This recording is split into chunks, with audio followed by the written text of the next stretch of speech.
My name is Bill Kloeckner, and I've been sculpting for 15 years.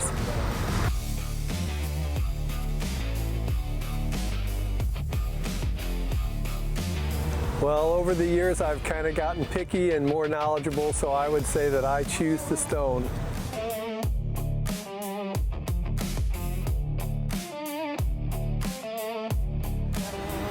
Well, I've never grown weary of the beauty of the stone, so I love it. And here in Sylacauga, I just continue to find stone with different features, different colors and things, and so it's just the beauty and the ever-changing nature. It's unique.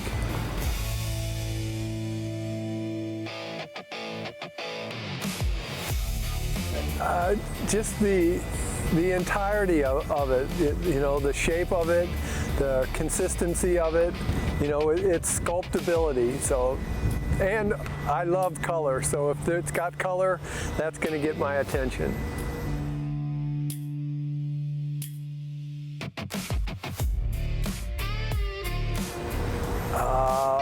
It's actually, I have to go one step further. It's finishing. I haven't, because of, I'm recently retired, but I have a huge inventory of unfinished sculptures, and so finishing is the hardest. I don't really have any trouble starting. The only way to really finish a sculpture is to give it away. I don't sell my work, and so I would say finishing a sculpture.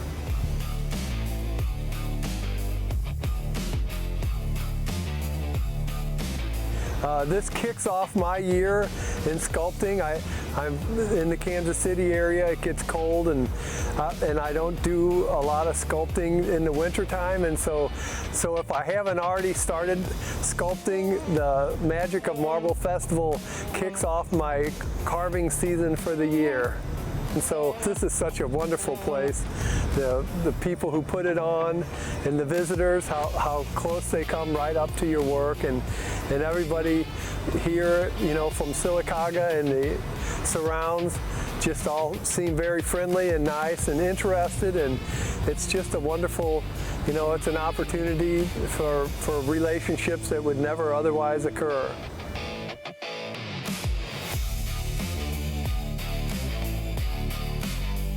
I guess the most typical question is, what is it that you're doing? And I think that that's kind of funny, because I believe that a sculpture should speak for itself.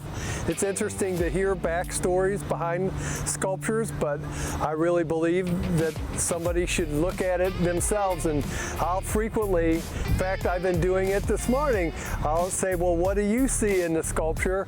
And rather than me tell them what I'm thinking, I'd rather hear what they see in it. And I get the second marble sculpture that I did was an abstract, and people would come up to me and suggest what it was, and it just cracked me up. They saw things in it that I never imagined, and I ended up naming that sculpture You Name It. I have it in my foyer, and when people come to visit, I go, well, there it is, what do you think it is? And it always brings a smile to my face to hear what they say about it.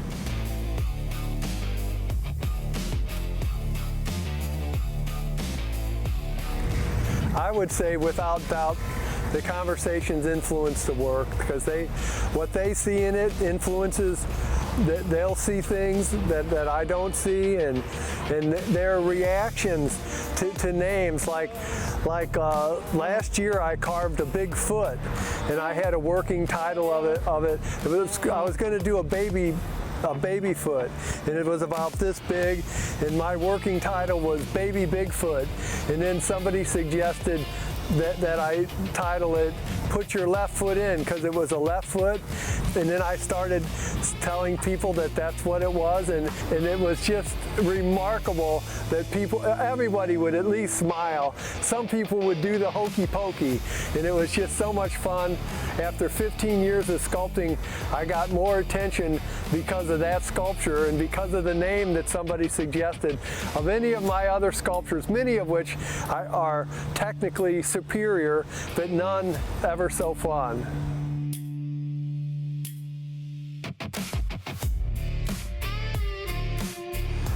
Well, I would say I really enjoy the relationships among sculptors with the host here and with the community. So this is a really special festival, and it's the relationships. It's just wonderful, and thank you so much for hosting.